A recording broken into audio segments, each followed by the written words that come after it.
El sol apenas caía sobre las calles de Uruapan cuando el convoy oficial avanzó entre la multitud que celebraba el Día de Muertos. A la cabeza iba el alcalde Carlos Alberto Manso Rodríguez, saludando, confiado, rodeado de cempasúchil, música y aplausos. Detrás de él, una escolta compuesta por 14 elementos de seguridad municipal y estatal lo acompañaba a pie y en vehículos tácticos. Era un operativo coordinado, con rutas preestablecidas, puntos de control y comunicación directa con el centro de mando. Todo parecía bajo control. Pero en menos de 30 minutos, el orden se convertiría en caos. Cuando los disparos rompieron el aire, las cámaras captaron una escena desconcertante, los 14 guardaespaldas no reaccionaron. Algunos se tiraron al suelo, otros corrieron hacia direcciones contrarias y varios simplemente se dispersaron. Ninguno formó el escudo humano que se suponía debía proteger al alcalde. El cuerpo de Manso cayó sin que uno solo de sus hombres se interpusiera entre él y las balas. Esa imagen recorrió el país en segundos y desató la pregunta que aún retumba en cada rincón de México: ¿por qué lo dejaron morir? Horas después del atentado, Omar García Harfuch llegó al lugar con un equipo de investigación federal. Lo que encontró no fue un escenario de ataque común, sino una ejecución planificada con precisión. Revisó las posiciones del personal de seguridad, los reportes de radio y las cámaras del C5. Los datos revelaban algo alarmante. Durante los 8 minutos previos al ataque, no hubo comunicación entre el centro de mando y la escolta del alcalde. Las líneas de radio se habían quedado en silencio, como si alguien hubiera dado la orden de desconectarlas. Los informes mostraban otra irregularidad. La mitad de los escoltas había sido asignada apenas 2 días antes, sin evaluación de antecedentes y sin registro de entrenamiento. Los uniformes eran nuevos, las armas recién entregadas, pero los rostros, desconocidos. Cuando Harfuch pidió los expedientes de cada elemento, 3 nombres no existían en los registros de la corporación. Eran sombras con placa y arma. El comandante observó una y otra vez los videos del atentado. En uno de ellos, un guardaespaldas que debía estar detrás del alcalde giró hacia la multitud segundos antes de los disparos, como si supiera lo que iba a pasar. Otro se alejó del grupo justo antes de que el atacante apareciera entre la gente. En el audio del radio, una voz dice con calma: procede, ya está libre. Fue suficiente para entender que aquello no fue negligencia, fue traición. Las primeras versiones oficiales intentaron justificar la inacción de los escoltas. Confusión por la multitud, falta de visibilidad, errores de comunicación. Pero los videos mostraban otra realidad: mientras el alcalde caía, varios de sus hombres huían por los costados. Ninguno enfrentó al atacante hasta que ya era demasiado tarde. En la conferencia de prensa de esa noche, Harfuch fue directo. Esto no fue un fallo de protocolo, fue una omisión deliberada. Su declaración encendió el país. De inmediato, los nombres de los 14 guardaespaldas se filtraron en redes sociales. La opinión pública exigía respuestas. ¿Quién los contrató? ¿Por qué no actuaron? ¿Y qué sabían realmente del ataque?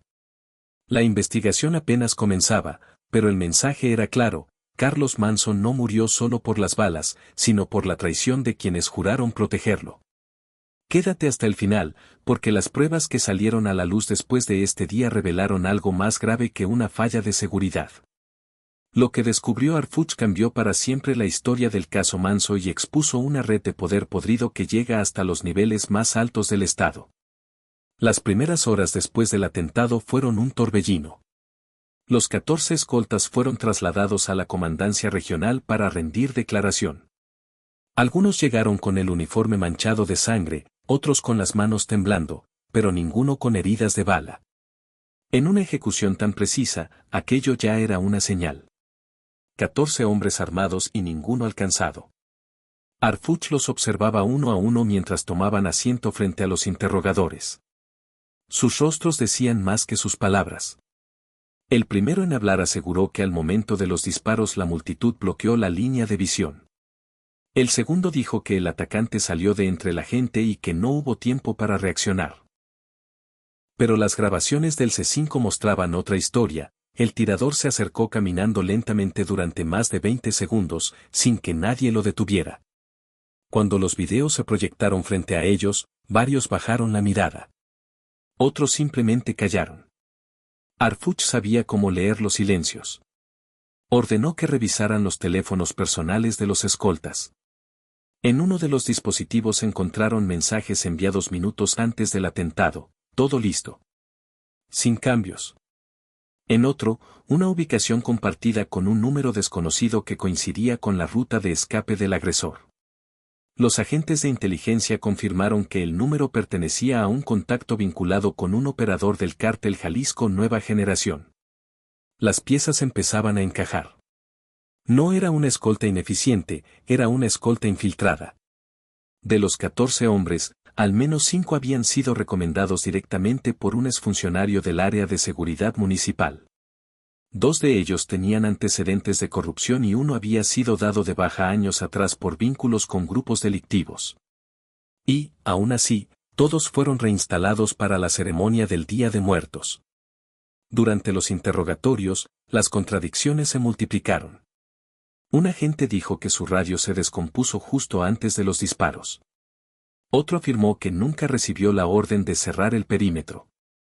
Lo curioso era que todos repetían frases parecidas, como si hubieran memorizado el guión. Harfuch anotó una palabra en su libreta: coordinación. Sabía que detrás de tanta coincidencia había una instrucción superior. En la tercera ronda de entrevistas, uno de los escoltas rompió. Con la voz baja, confesó que la orden de reducir la seguridad vino de arriba, pero que nadie se atrevió a cuestionarla. Dijo que los nuevos elementos llegaron por instrucción especial y que los vehículos blindados fueron reubicados a último momento, dejando al alcalde expuesto. Nos dijeron que no habría riesgo, murmuró. Esa frase bastó para que Harfuch entendiera la magnitud del encubrimiento. No era una omisión espontánea, era un plan cuidadosamente diseñado para dejarlo indefenso. Cuando el comandante pidió los registros de autorización del operativo, descubrió que faltaban firmas, que algunos documentos habían sido modificados y que el jefe de escoltas había desaparecido de la ciudad. Mientras tanto, la prensa comenzaba a filtrar datos del caso. Los guardaespaldas abandonaron al alcalde, titulaban los diarios. Pero la verdad era más oscura, algunos no lo abandonaron, lo entregaron. Harfuch reunió a su equipo y dijo en voz baja: aquí no hubo error táctico. Hubo traición institucional. Alguien desde el poder dio la orden de mirar hacia otro lado. Era el inicio de una investigación que pondría en evidencia a quienes controlaban no solo la seguridad, sino la vida y la muerte de los funcionarios. El nombre de Raúl Castañeda, jefe del equipo de escoltas del alcalde, comenzó a aparecer en los reportes con una frecuencia inquietante. Era el responsable directo de coordinar la seguridad de Manso aquel día, pero tras el atentado desapareció sin dejar rastro. No contestaba llamadas, su casa estaba vacía y su vehículo oficial había sido abandonado en las afueras de Morelia. En su escritorio, los investigadores encontraron un solo documento, una lista con los nombres de los 14 guardaespaldas y una nota escrita a mano que decía cumplido. Harfuch ordenó una búsqueda inmediata. Los registros de peaje mostraron que Castañeda cruzó hacia el estado de Jalisco apenas una hora después del asesinato. Las cámaras lo captaron conduciendo solo, sin escolta, con un maletín oscuro en el asiento del copiloto. Las coordenadas del GPS lo ubicaron en una zona rural controlada por células del CJNG. Desde ese punto, el rastro se perdió.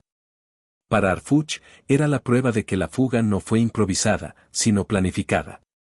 La investigación posterior reveló un vínculo más profundo. Castañeda había sido nombrado jefe de escoltas apenas 3 meses antes, tras la salida repentina de su antecesor, un comandante de confianza del alcalde. El nombramiento había sido impulsado por un empresario local bajo el argumento de modernizar los protocolos de seguridad. Ese mismo empresario, según documentos hallados por el equipo de inteligencia, era accionista en una compañía de seguridad privada llamada Protexegur, creada solo 6 meses antes del atentado. Harfuch revisó los contratos del ayuntamiento y lo confirmó.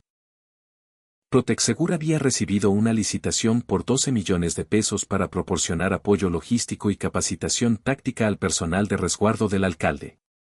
Pero la empresa no tenía instalaciones, ni personal registrado, ni historial de servicios. Era una fachada. La firma del contrato llevaba la rúbrica de Castañeda y el sello del ayuntamiento. El comandante reunió a su equipo en una oficina improvisada y trazó un esquema en el pizarrón: Protexegur en el centro, el empresario, el jefe de escoltas y 3 funcionarios del área de finanzas conectados entre sí. En la parte superior escribió 2 letras, CJNG. Las pruebas sugerían que la empresa era solo la máscara de un brazo financiero del cártel, diseñado para infiltrar la estructura de seguridad del gobierno municipal. Mientras tanto, la presión mediática aumentaba. Los noticieros mostraban imágenes de los guardaespaldas esposados, pero nadie mencionaba al jefe desaparecido. En redes, los ciudadanos comenzaban a preguntar: ¿dónde está Castañeda? La respuesta no tardó en llegar. Un informante anónimo contactó a los investigadores y aseguró que el exjefe de escoltas había sido visto en una propiedad al norte de Jalisco, custodiado por hombres armados. Cuando el operativo federal llegó al lugar, solo encontró la casa vacía, paredes manchadas de hollín y un teléfono satelital con un mensaje en la pantalla: demasiado tarde. Esa misma noche, Harfuch recibió una llamada de un número oculto. La voz al otro lado sonaba tranquila, sin miedo. No busque más, comandante. Él ya pagó su deuda. El silencio que siguió fue más elocuente que cualquier amenaza. Castañeda estaba muerto, pero su muerte no cerraba el caso, apenas lo abría. En su informe, Harfuch escribió una frase que marcaría el rumbo de la investigación: el atentado contra el alcalde fue financiado desde el presupuesto municipal y ejecutado por su propio cuerpo de seguridad. Era una acusación tan grave que nadie en el gobierno se atrevió a comentarla. Pero para el comandante, el verdadero enemigo ya no estaba en la calle, sino en los despachos del poder. Cuando el informe sobre el contrato con la empresa Protexegur llegó a las manos de Harfuch, entendió que ya no podía confiar en nadie. El documento vinculaba directamente a funcionarios del ayuntamiento, empresarios con antecedentes de lavado y asesores del gobierno estatal. Lo que empezó como un atentado local había destapado una red que cruzaba oficinas, cuentas bancarias y despachos de poder. Por primera vez, Harfuch estaba frente a una conspiración que no solo mataba hombres, sino verdades. Decidió actuar antes de que el expediente desapareciera. Sabía que cada minuto contaba. Con ayuda de un periodista de confianza, filtró fragmentos del informe a medios nacionales. La nota apareció al amanecer: guardia infiltrada, contratos del CJNG financiaron la escolta del alcalde asesinado. En cuestión de horas, el país despertó en shock. Las imágenes del Día de Muertos volvieron a circular, ahora acompañadas por los nombres de los responsables administrativos. El pueblo ya no veía un crimen, sino una traición desde el poder. La respuesta política fue inmediata.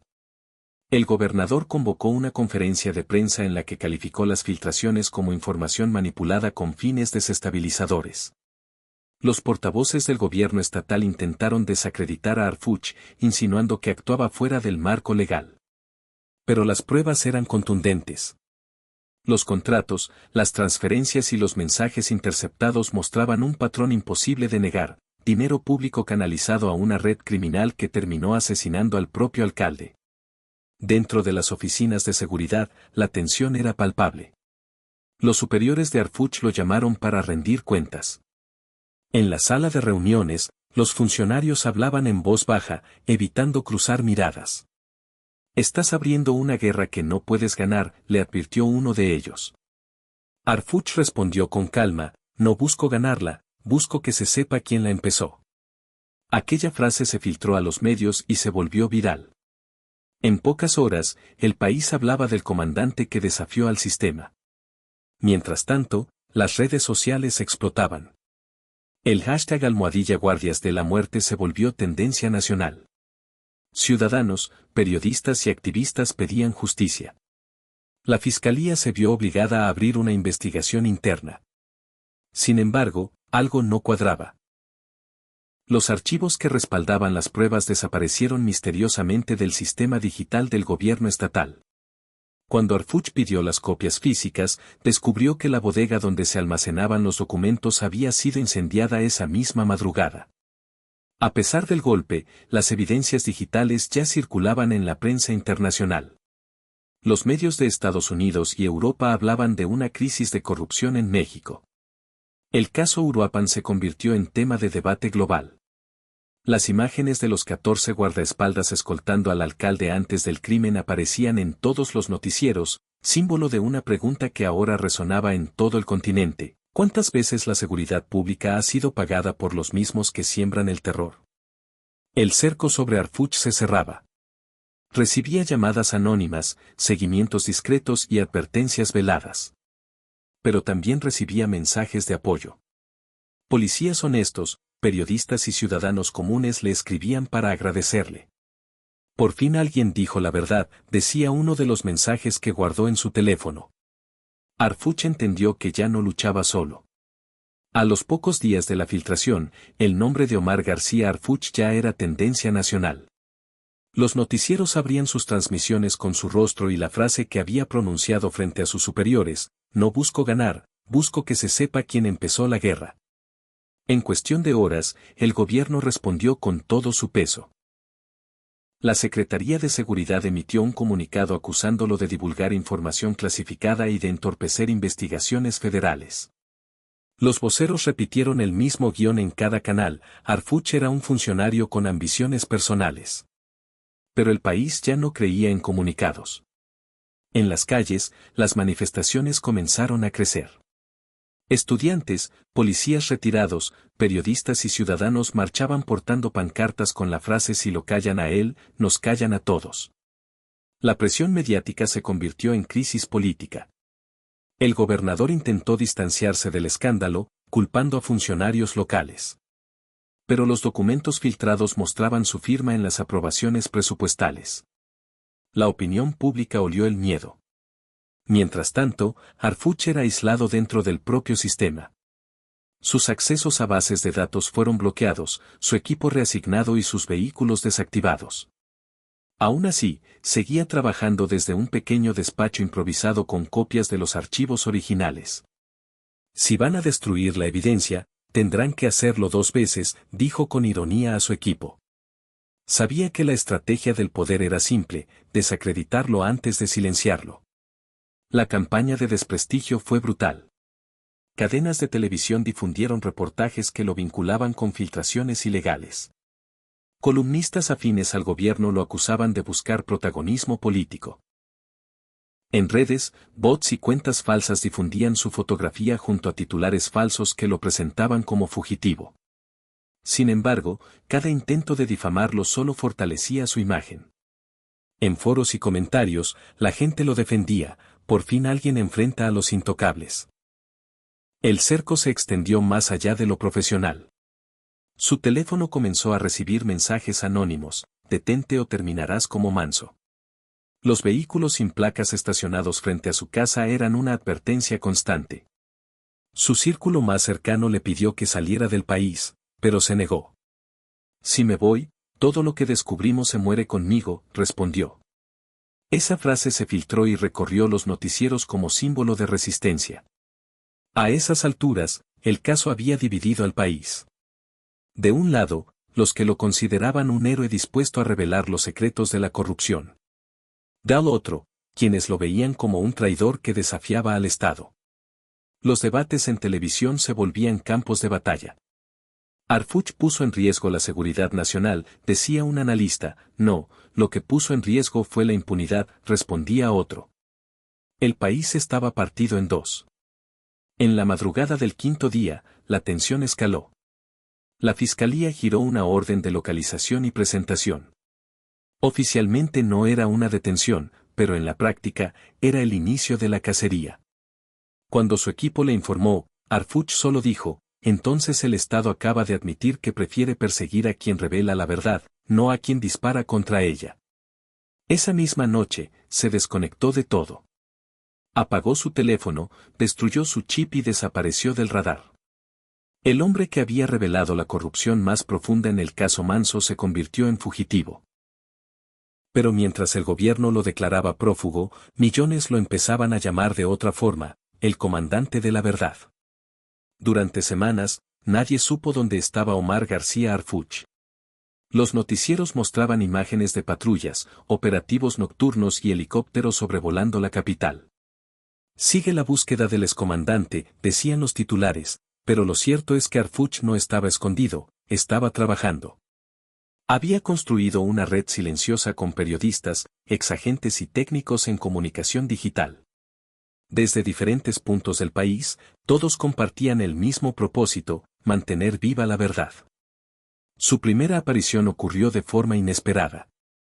En la madrugada, un video anónimo comenzó a circular en redes sociales. En él se escuchaba una voz distorsionada diciendo, el dinero del crimen no compra silencio, compra protección. Junto a la frase, aparecían documentos que vinculaban a funcionarios estatales con empresas fantasma utilizadas para financiar escoltas y campañas políticas. La publicación llevaba una firma digital, Justicia MX. En menos de una hora, el video alcanzó millones de reproducciones. El gobierno reaccionó con furia. Portavoces oficiales aseguraron que el material era falso y que se trataba de una guerra mediática. Sin embargo, las pruebas eran verificables. Los contratos, las transferencias y los correos coincidían con registros del propio sistema de transparencia. Los medios internacionales retomaron el caso. Periódicos en Estados Unidos y Europa lo describieron como el mayor golpe a la corrupción mexicana en los últimos años. Desde la clandestinidad, Harfuch utilizaba servidores cifrados y conexiones rotativas para difundir información. A veces enviaba correos anónimos a periodistas, otras, grababa mensajes cortos con su voz distorsionada. En uno de ellos dijo, no soy un enemigo del Estado, soy el resultado de su silencio. La frase se volvió lema del movimiento ciudadano que había nacido tras la muerte del alcalde. En paralelo, el gobierno endureció las medidas. Se ordenaron redadas en casas de periodistas, se bloquearon portales de noticias y se detuvo a 13 colaboradores de Harfuch bajo cargos de colaboración con grupos criminales. Pero en las calles, la reacción fue opuesta. Miles de personas salieron a marchar en su defensa. Las pancartas decían, la verdad no se rinde. Los medios independientes se unieron en una alianza sin precedentes. Decidieron publicar simultáneamente todos los archivos enviados por Justicia MX para evitar que el gobierno los censurara. Las pruebas mostraban una red de sobornos que alcanzaba a diputados, jueces y empresarios. Lo que había empezado como una denuncia sobre la muerte del alcalde se había convertido en una radiografía de la corrupción estructural del país. En los despachos del poder, el miedo se transformó en caos. Los funcionarios comenzaron a borrar sus correos, a renunciar en silencio, a abandonar oficinas antes de que llegaran las auditorías. La presión internacional crecía. Organismos de derechos humanos y prensa extranjera pedían garantías para la seguridad de los periodistas mexicanos. A pesar de la persecución, Harfuch no se detuvo. Sabía que si callaba, la historia se repetiría. En uno de sus últimos mensajes antes de desaparecer nuevamente, dijo, no me escondo del Estado. Me escondo para que la verdad sobreviva a su miedo. Esa noche, los noticieros interrumpieron sus transmisiones para difundir el video. Millones de mexicanos lo escucharon. La figura del comandante ya no era un fugitivo, era un símbolo. Las nuevas filtraciones cayeron como dinamita sobre la clase política. En menos de 24 horas, los archivos publicados por Justicia MX revelaron transferencias a empresas inexistentes, sobornos a jefes de policía y órdenes directas de manipular informes sobre seguridad pública. Los documentos estaban fechados meses antes del asesinato de Carlos Manso y llevaban firmas de funcionarios aún en activo.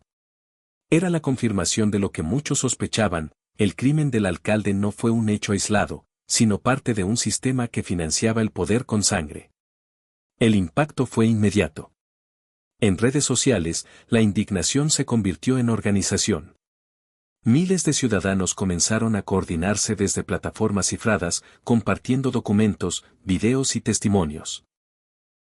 Los noticieros internacionales hablaban de un efecto dominó en México. Las calles se llenaron de pancartas con frases como "nos matan con nuestro dinero y la verdad no se apaga". En las universidades, los estudiantes marchaban junto a policías retirados, periodistas y familias de víctimas. Era la unión más improbable, pero también la más poderosa.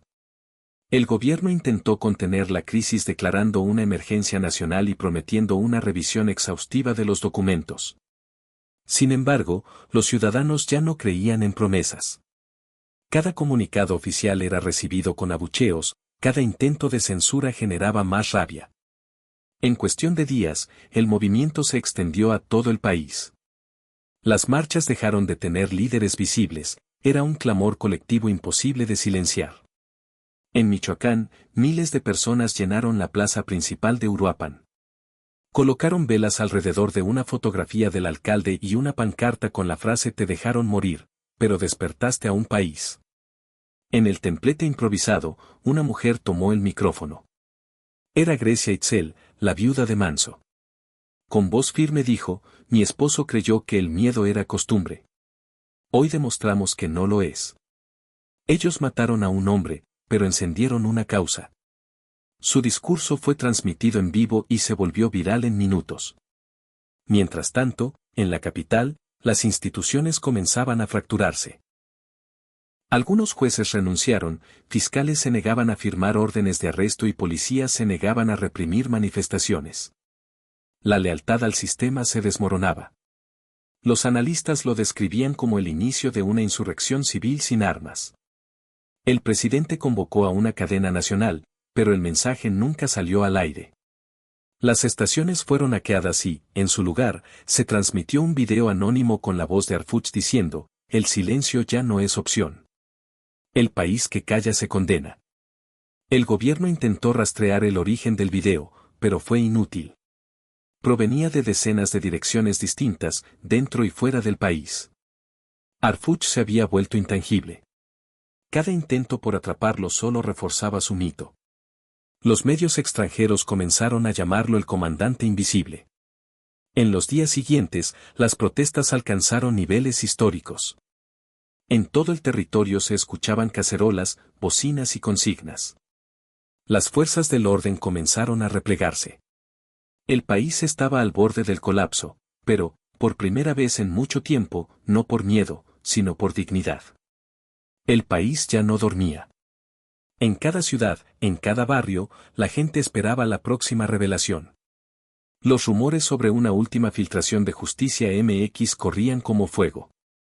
Decían que era el archivo definitivo, la prueba que derrumbaría al gobierno. En las redes circulaban cuentas regresivas, videos y mensajes en clave. A medianoche, el silencio del país se rompió con una notificación que apareció al mismo tiempo en millones de teléfonos: "La verdad no muere. Se libera". El archivo se llamaba Expediente 14, una referencia a los 14 escoltas que habían abandonado a Carlos Manso. Contenía más de 200 páginas de documentos, audios y videos que demostraban una cadena directa entre funcionarios estatales, empresarios y mandos policiales vinculados con el CJNG. Entre los archivos había conversaciones interceptadas en las que se discutía el costo político de eliminar al alcalde y se daba la orden de no intervenir durante el ataque. En uno de los audios, una voz identificada como alto funcionario decía con frialdad: "La orden es no protegerlo. Que parezca accidente". El material era tan devastador que ningún medio pudo ignorarlo. Los canales internacionales lo difundieron de inmediato. En México, los noticieros intentaron retrasar la cobertura, pero las redes lo superaron. En cuestión de minutos, millones de personas vieron y escucharon la verdad. La frase "no protegerlo" se convirtió en el eco más temido del poder. El gobierno respondió con violencia. Bloqueó plataformas digitales, intervino emisoras y desplegó fuerzas armadas en las principales avenidas. Pero el pueblo no retrocedió. En Ciudad de México, Guadalajara, Morelia y Monterrey, miles de personas salieron con velas, pancartas y teléfonos en alto mostrando el video. Era un país iluminado por pantallas y fuego. La represión no hizo más que multiplicar la indignación. cada detención se volvía viral, cada golpe grabado en tiempo real. En los centros de mando, el caos era total.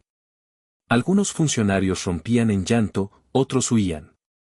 Los pocos que quedaban intentaban borrar archivos, pero ya era inútil. Las copias del expediente 14 estaban guardadas en servidores internacionales, protegidas por la propia ciudadanía digital. Harfuch había convertido a millones de mexicanos en custodios de la verdad. Esa noche, un nuevo mensaje apareció firmado por Justicia MX: el sistema cayó porque olvidó que la lealtad no se compra. Se gana con justicia. Las palabras recorrieron el país como una plegaria. En las calles, los manifestantes encendían velas frente a los palacios de gobierno. Algunos lloraban, otros cantaban el himno nacional. Por primera vez, no era un grito de protesta, sino de liberación. El presidente intentó dirigirse a la nación desde un estudio improvisado, pero su discurso fue interrumpido. Las transmisiones se llenaron de ruido y estática. En la pantalla, apareció por unos segundos el rostro de Harfuch, sin distorsión, con la mirada firme. La verdad está en sus manos. Que nunca más vuelva a esconderse, dijo antes de que la señal se cortara. A partir de ese momento, México dejó de ser el mismo. Los analistas lo llamarían la noche de la revelación, los historiadores, el inicio de la refundación. Pero para el pueblo, fue simplemente el día en que la verdad venció al miedo. El amanecer después de la filtración fue distinto. Las calles, antes dominadas por el miedo, ahora estaban llenas de gente. Las instituciones amanecieron tomadas, los edificios gubernamentales sellados con cinta amarilla, y los retratos de funcionarios arrancados de las paredes. En el Congreso, los legisladores intentaron sesionar bajo resguardo militar, pero los propios soldados se negaron a actuar. Algunos se quitaron los cascos y se unieron a la multitud. En las avenidas, el clamor era uno solo: ya no más mentiras. Las consecuencias fueron inmediatas. Gobernadores, alcaldes y mandos policiales comenzaron a renunciar en cadena. Las cuentas bancarias vinculadas al expediente 14 fueron congeladas por organismos internacionales. La presión externa aumentaba y el país se encontraba sin dirección. Los analistas hablaban de un colapso institucional sin precedentes, un vacío de poder que solo podía llenarse con verdad o con violencia. Pero esta vez, la sociedad eligió la primera opción. En Michoacán, el epicentro de la tragedia, los ciudadanos se organizaron espontáneamente. Grupos de maestros, estudiantes y campesinos formaron comités para proteger los archivos y los edificios públicos. En Uruapan, frente a la plaza donde cayó el alcalde, se levantó un altar improvisado con una manta que decía: aquí murió un hombre, pero nació un país. Las cámaras de televisión transmitieron la imagen al mundo entero. Era el retrato de una nación que, tras décadas de resignación, había decidido levantarse. En la capital, los días siguientes fueron de confusión. La presidencia quedó acorralada entre presiones internas y demandas ciudadanas. El gabinete se fracturó. Algunos exigían la dimisión inmediata del mandatario, otros pedían la intervención del ejército para restaurar el orden. Pero ya nadie tenía autoridad moral. Los mismos generales que habían sido cómplices del silencio ahora enfrentaban a una sociedad que los señalaba sin miedo. Mientras tanto, Grecia Itzel, la viuda del alcalde, emergía como símbolo de esperanza. Sus palabras se replicaban en las plazas y en las redes. No buscamos venganza, buscamos dignidad, repetía en cada discurso. Su figura unió a quienes marchaban con rabia y a quienes lloraban con fe. En sus manos sostenía la foto de su esposo, y detrás de ella, miles caminaban con velas encendidas. En cada ciudad se repetía la misma escena, luz contra sombra. El mundo observaba con asombro. Organismos internacionales ofrecían apoyo, mientras gobiernos extranjeros reconocían la valentía del pueblo mexicano. Los noticieros en otros países lo llamaban el despertar mexicano. En México, la gente simplemente lo llamaba justicia. En los días siguientes, la Fiscalía presentó órdenes de aprehensión contra altos mandos del gobierno estatal. Algunos fueron detenidos intentando huir del país. Otros se entregaron, sabiendo que la evidencia era irrefutable. Los videos, los contratos, los mensajes, todo estaba documentado. El sistema que había sostenido la impunidad durante años se desmoronaba ante los ojos del mundo. En un último intento por recuperar el control, el presidente apareció en cadena nacional con gesto cansado. Acepto la responsabilidad de lo ocurrido, dijo. Pero ya nadie lo escuchaba. Afuera, las campanas de las iglesias repicaban al unísono. En cada plaza, la gente aplaudía. No celebraban una renuncia, celebraban el fin del miedo. Esa noche, Arfuch volvió a hablar. En un mensaje breve, grabado desde la clandestinidad, dijo, la verdad no pertenece a un hombre, sino a un pueblo que decidió no callar. Fue su última aparición pública. Desde entonces, nadie volvió a verlo. Pero su voz quedó grabada para siempre como la chispa que encendió el cambio. El país comenzó a despertar entre los escombros de su propio sistema. Las instituciones que alguna vez fueron sinónimo de poder se convirtieron en espacios vacíos. Los despachos donde se firmaban órdenes y silencios ahora eran salas de reuniones ciudadanas. México había aprendido una lección que ningún gobierno se atrevía a enseñar, que el poder no pertenece a quien lo ejerce, sino a quien lo vigila. En cada rincón, las paredes llevaban pintadas las mismas 3 palabras: verdad, dignidad, justicia.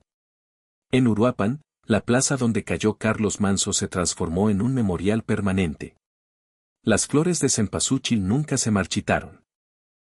Cada año, el 1 de noviembre, miles de personas colocaban velas frente a su retrato. A un costado, una placa conmemorativa recordaba también a Omar García Arfuch, el hombre que expuso la verdad cuando todos preferían callar. Nadie sabía con certeza si seguía vivo, pero su nombre se volvió eterno. Las nuevas generaciones crecieron escuchando su historia en las escuelas, no como la de un fugitivo, sino la de un ciudadano que eligió la conciencia sobre la comodidad. La Comisión Nacional de la Verdad, creada después del escándalo, inició un proceso sin precedentes. Se revisaron miles de contratos, se auditó la policía, se depuraron corporaciones y se reformó el sistema judicial. Por primera vez, los mandos eran evaluados por la sociedad civil. Cada sesión era transmitida en vivo, abierta al escrutinio público. Era un país que comenzaba a entender que la justicia no nace de las leyes, sino de la voluntad colectiva de cumplirlas. En las comunidades, el cambio era visible. Escuelas sin miedo, policías sin rostro cubierto, periodistas sin censura. En los pueblos más pequeños, la gente hablaba de Arfuch y de Manso como si fueran parte de una misma historia, 2 nombres que se unieron en la tragedia para encender una llama que ni la corrupción ni el miedo pudieron apagar. En cada casa, un eco se repetía: si ellos pudieron alzar la voz, nosotros también. Los medios internacionales hablaron de la nueva era mexicana. Pero para el pueblo, no era una era, era una reparación. Las familias que antes solo conocían el silencio ahora conocían la palabra verdad.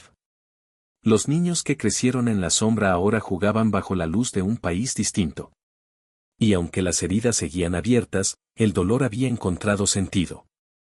Años después, cuando alguien preguntaba qué cambió todo, la respuesta era simple: la valentía de decir la verdad. Esa frase quedó grabada en los muros del nuevo Congreso Nacional: la verdad no se apaga. Y debajo, una dedicatoria: a Carlos Manso, por morir con honor. A Omar García Arfuch, por enseñarnos a no callar. Si esta historia te conmovió, comparte este video y deja tu opinión. Suscríbete para seguir descubriendo las verdades que el poder intenta ocultar.